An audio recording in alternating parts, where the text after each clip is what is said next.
ከዛ ኖ እንደሱ እንደምታስቢው አይደለም በቃ ሀቢት ሆኖብኝ ነው ምናምን ከዚህ በኋላ ፕሮሚስ እንደዚህ አላደርግም አለኝ። ከዛ እሺ ይሄ ለኔ ሬድ ፍላግ ነው ከዚህ በኋላ እንደዚህ እንዳልታደርግ አልኩኝ። እሺ ተባባልን። ከዛ በስንተኛው ቀን ነው ከ5 ቀን በኋላ ይሁን ምናምን ደግሞ ሌላ ደግሞ አየሁኝ ማለት ነው። ከዛ ምንም አላልኩት ሼር አደረኩት። እንደዛ ፕሮሚስ ከገባልኝ ከአንድ ቀን በኋላ ነው ደግሞ ይሄኛው ኮሜንት የተደረገው። እኔ ግን የደረሰኝ ከ5 ቀን በኋላ ነው ምናምን። ከዛ ሼር አደረኩትና እኔን ከሚያውቁኝ ሰዎች አንዱ ነው ይሄንን የላከልኝ አልኩት።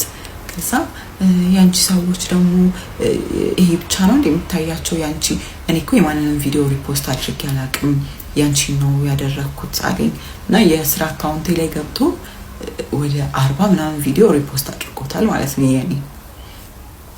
ከዛ በቃ ለማሳመን ከዛ እሱ አይታያቸው ምናምን ሲለኝ ያንን እኮ ራስ ፈልገን ያደረከው እኔ አድርግ አላልኩም ደም እሱ አድርጊ ይለኛል እኔ ግን ጭራሽ ብዬ አላውቅም።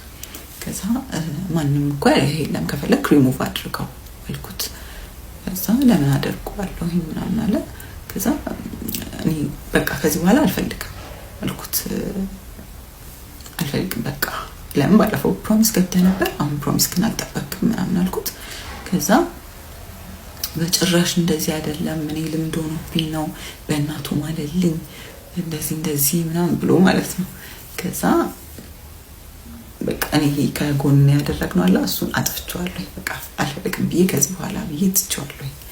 ዛሬ እኔ ስለወደድኩሽ ነው እንደዚህ መለመንሽ እንጂ አንቺ ኦሬዲ ሙቭ ኦን አድርገሻል ምናምን አለኝ።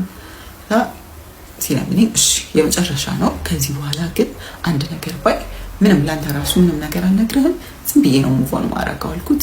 ከዛ እሺ ችግር የለውም ከዚህ በኋላ በጭራሽ ምናምን አለ። ከዛ እንደዛ አለፈ ማለት ነው። ከዛ ወራችንን ቀጠልን።